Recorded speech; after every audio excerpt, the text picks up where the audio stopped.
Imagine a world where we were all the same, all of us in the room, wearing the same clothes, having the same build, and even the same intellect.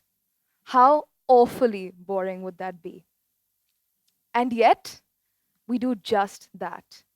We constantly try to fit in, even if it means having to dwarf ourselves to do so. We hate and belittle ourselves for not being the right color, the right size, having the right interests, or even an acceptable intellect. This horrendous need to be just like everybody else is what has led to a lack of empathy in each and every one of us. It's almost impossible to deny the fact that fitting in is the most pressing issue for teenagers in the world today. Each and every one of us is required to live up to a certain level of accomplishment in every aspect, be it athletically, academically, intellectually, and even socially. The most devastating part of this trend is the fact that it tries to fit us all into one mold, leaving no room for the outliers or anything even remotely different. The desire to be the best at everything is what has caused us to fail as human beings. And in spite of achieving several accolades in what we love to do, the need to be better than others is what drives us. We feel that if we can somehow make somebody feel or look small, we automatically reach ahead in this invisible race. Not everybody needs to be a straight A student. Not everybody needs to play a sport at a national level. Not everybody needs to look like a supermodel. Not everybody needs to enjoy reading books. Not everybody was born to grace the stage. When are we going to realize that it is our differences that make each and every one of us unique?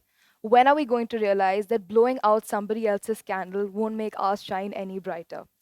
Who is it to blame for this competitiveness? The school system, our parents, or the world today, where everybody is just required to be a certain way to be considered good enough? The two things that plague my world today are the desire to clone what is socially applauded and the lack of empathy in each of us. And the two are strangely related. The reason we lack empathy is that it's not enough to do well in what you love, but we are expected to succeed in absolutely everything. We are constantly trying to please our parents and teachers and impress our peers at any cost, leading to mental health and social issues in our age bracket. I was an extremely happy child until I was made to feel wrong for not being athletically inclined in any way. It wasn't enough that I loved to read and write. And this really affected my confidence. I became quiet and withdrawn, and I didn't enjoy school. Thankfully, because of my writing, I realized that I liked myself better when I was being true to myself, rather than when I was trying to fit in. I wish we would learn to celebrate our quirks, our differences, our strengths, and our weaknesses, because that's what makes us unique. Instead of undermining ourselves, we must learn to embrace ourselves along with embracing one another. We have to learn to celebrate our differences and each other's victories. The world needed an Einstein just as much as it needed a Picasso or a Henry Ford. Had we all been the same, the world would have been an awful and sterile place.